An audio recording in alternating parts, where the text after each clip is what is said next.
Kung meron kayong mga kamag-anak, kapatid, asawa ng mga naka-uniforme, sinasabi ko sa inyo, my love, magkakaroon ng isang digmaan.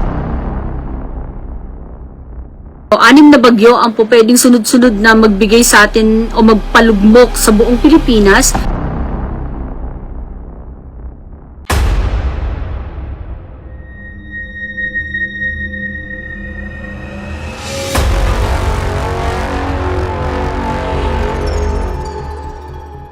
So, kung ang positive na prediction naman ang gusto nyo marinig mula sa akin, positive prediction natin, my loves ko, magbibigay ako ng dalawa lang. 2025 loves sa mga gustong mag-abroad. May mga bansang magbubukas, mga bansang alam ko na pinangarap ninyo na mapuntahan din, syempre. So, maraming hiring dito na possible itong mga o kayong mga nanonood ay maiinganyo din magpunta doon sa mga bansa na to. Pero tandaan nyo mga loves ko, pag kayo ay maging ibang bansa, dahil nga magbubukas sila sa 2025 ng mga trabaho sa ibang bansa, kayo ay magpunta sa legit na agency, okay? Huwag kayo masyadong excited.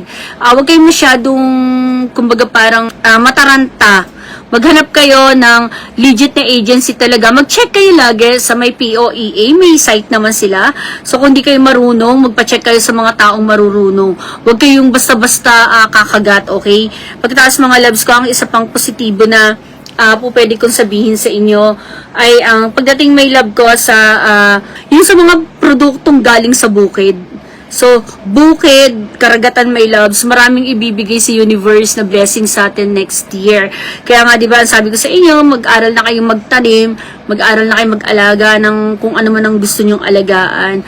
So, dito kasi tayo sasandal sa susunod na taon. So, sa ngayon, my loves ko, uulitin ko uli, maraming posible na mangyari sa 2025. Kung meron kayong mga kamag-anak, kapatid, asawa ng mga naka-uniforme, sinasabi ko sa inyo, my love, magkakaroon ng isang digmaan na biglaan. So, kailangan, loves, lagi nyo silang i-alerto, lagi nyo silang ipagdasal.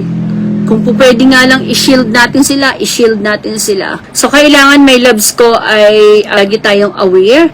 So, lagi tayo dapat magdasal. And dapat may loves ko, hindi lang puro trabaho, hindi lang puro trabaho. So, pwede din kayo magpunta sa church. Ang praying naman, may loves ko, pwede sa loob ng church, pwede sa loob ng bahay nyo, di ba? So, ayan, my love ko.